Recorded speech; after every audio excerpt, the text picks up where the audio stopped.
एक समय की बात है, विनायक नगर नामक गांव में एक 65 साल की औरत लीलावती रहती थी। वह अपने 2 बेटों और उनके परिवारों के साथ रहती थी। वह सब एक ही घर में रहते थे।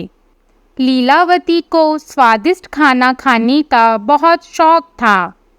उसे अच्छे कपड़े पहनने का, अपने आप को आईने में देखने का बहुत शौक था। जब उसके बेटे अपने काम में निकल जाते, उसकी बहुएं अपने काम में व्यस्त हो जाती, मगर लीलावती को इस बात की कोई परवाह नहीं थी। लीलावती, बड़ी बहू, ओ बड़ी बहू, इधर आओ जरा। बड़ी बहू, जी जी माँ, बोलिए।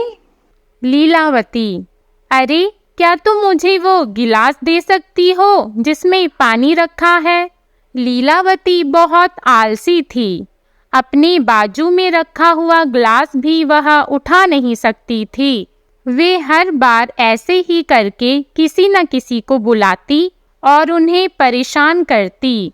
उसकी बहुएं उसका कहना तो मान लेती थी, मगर वह भी बहुत परेशान रहती थी, क्योंकि उसे खाने का बहुत शौक था। जब अच्छा पकवान पकता था तो वह खुद रसोई में जाकर देखना चाहती थी कि क्या पक रहा है। लीलावती, अरे बहू सुनो, तुम क्या पका रही हो? खुशबू तो बहुत अच्छी आ रही है।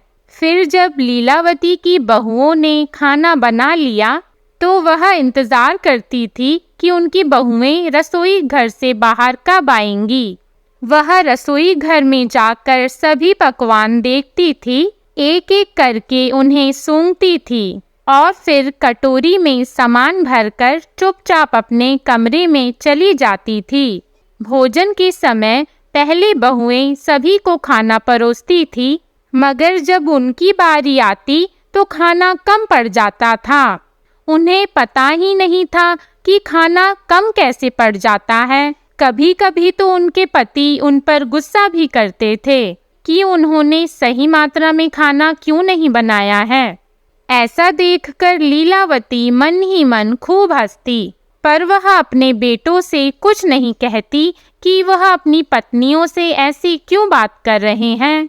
फिर एक दिन लीलावती के बेटे बाजार से कुछ मिठाइयाँ लेकर घर आए और वो मिठाइयाँ उन्होंने अपने बच्चों के लिए रख दी।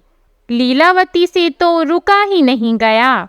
वह अपने पोते पोतियों के पास आई और मिठाई का डब्बा उनसे ले लिया। लीलावती, सुनो बच्चों, ये मिठाइयाँ मैं तुम लोगों में बराबरी में बांटूंगी। चलो अपनी आंखें बंद करो और अपने हाथ आगे करो। ऐसा सुनकर बच्चों ने वैसा ही किया जैसा उनकी दादी माँ ने कहा। फिर लीलावती ने उस डब्बे में से कुछ मिठाइयाँ चुपचाप अपने पास रख ली और बाकी की मिठाइयाँ बच्चों को दे दी और फिर चुपचाप अपने कमरे में चली गई। ये ही नहीं, वह तो अपनी बहुओं की साड़ियाँ भी चुराती थी। जब उसकी बहुएं साड़ियों को तार पर सूखने के लिए डालती, वह साड़ियाँ चुपचाप ले जाती। उसकी बहुएं परेशान हो जाती कि ऐसा किसने किया है। उन्हें लगता कि साड़ियाँ कहीं गुम हो गई हैं। बड़ी बहू, माँ जी, आपने मेरी लाल साड़ी देखी क्या? मैं कई समय से ढूंढ रही हूँ, मगर मुझे मिल ही नहीं रही। मैंने उसे सूखने के लिए तार पर डाला था। क्या आपने देखी है? लीलावती, नहीं बहू, मैंने नहीं देखी है। मुझे लगता है वो पड़ोस की राधा ने ऐसा कुछ किया है। कल मैंने वो साड़ी उसके पास देखी थी। दोनों बहुएं चौंक जाती हैं। छोटी बहू, हाँ माँ जी, मेरी भी साड़ी गुम चुकी है। लीलावती, हाँ, मुझे लगता है ये राधा का ही काम है। तुम लोगों को उसके पास जाकर बात करनी चाहिए। ऐसा बोलकर लीलावती ने अपनी बहुओं को बहकाया। जैसा उनकी सास ने कहा, वह दोनों अपनी पड़ोसी राधा के पास गई और लड़ने लगी। राधा की तो कोई गलती ही नहीं थी और उन्हें लड़ता देखकर लीलावती दूर से हंसने लगी। लीलावती हंसते हंसते बोली, इनको तो पता ही नहीं चलेगा कि यह सब मैंने किया है। देखो कैसे लड़ झगड़ रही हैं। लीलावती ऐसे ही अपने परिवार में सबको तंग करती। फिर एक दिन जब वह खाना खा रही थी, लीलावती को बहुत खुशी हुई यह जानकर कि अगले हफ्ते दशहरा आ रहा है और वह चाहती थी कि सब लोग नए कपड़े खरीदें। बड़ा बेटा, जी माँ, हमें कपड़े खरीदने चाहिए।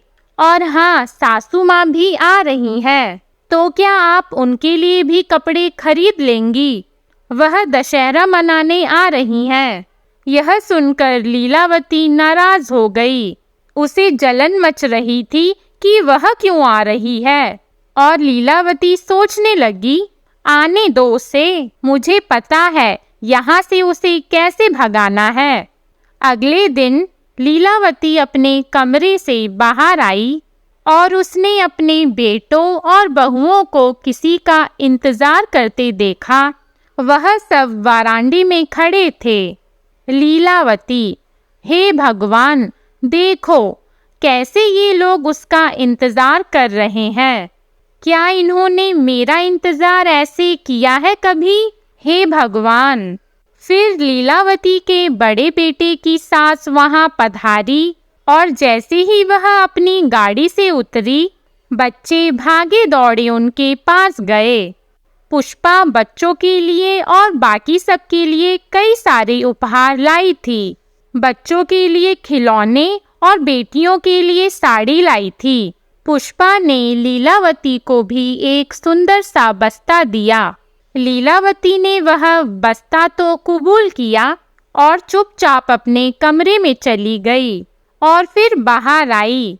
बाहर आकर उसे स्वादिष्ट खाने की सुगंध आई, तो वह सोचने लगी कि बहुत कुछ बना है, मगर उसे जलन भी मच रही थी।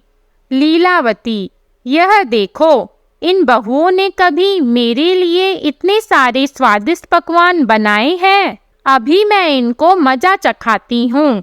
फिर ऐसा सोचते हुए वह इंतजार करने लगी कि उनकी बहुएं रसोई घर से कब बाहर आएंगी। जैसे ही उनकी बहुएं रसोई से बाहर आई, चुपचाप लीलावती रसोई घर में चली गई और पकवान में उसने खूब सारी मिर्च डाल दी।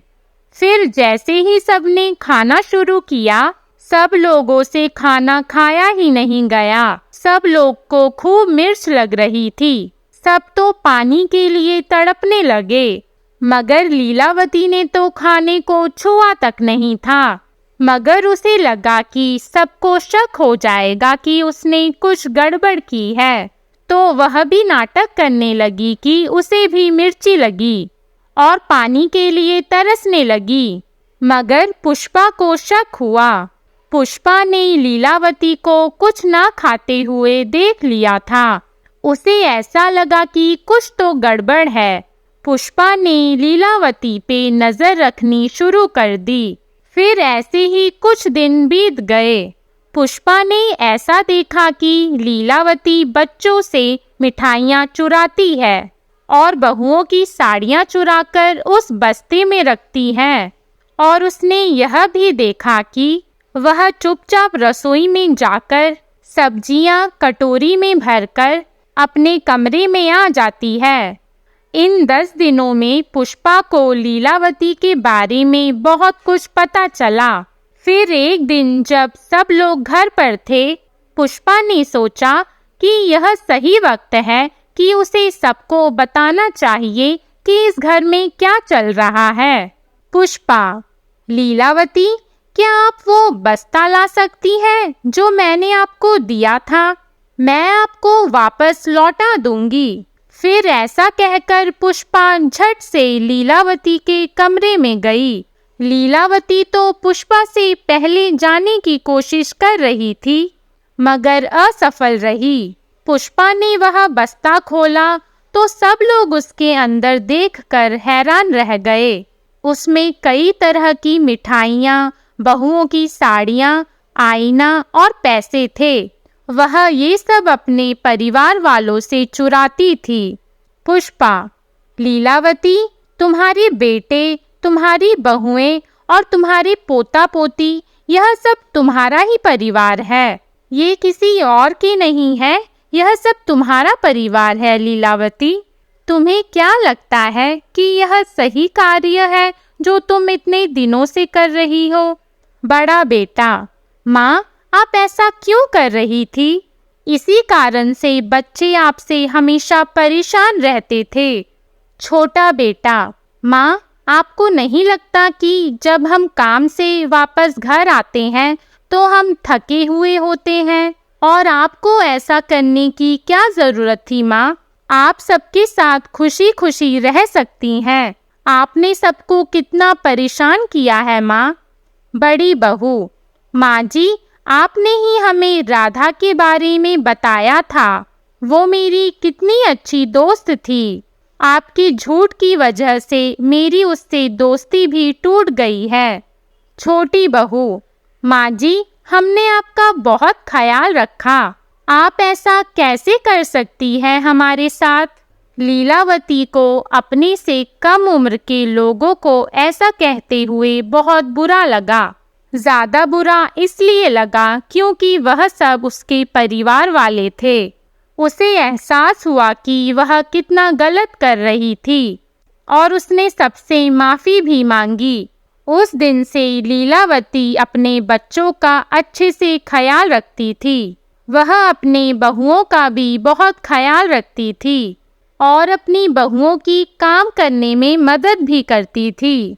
ऐसा सब देखकर पुष्पा भी बहुत खुश हुई कि उसके रहते हुए लीलावती का हृदय परिवर्तन हुआ। हमें अपने पास मौजूद जिंदगी से संतुष्ट रहना चाहिए। उम्र के साथ हमें अपना व्यवहार भी बदलना चाहिए, नहीं तो इससे हमारे अपनों को चोट पहुंच सकती है और ऐसा करने से हमारे लिए उनके दिल में इज्जत भी कम होती है।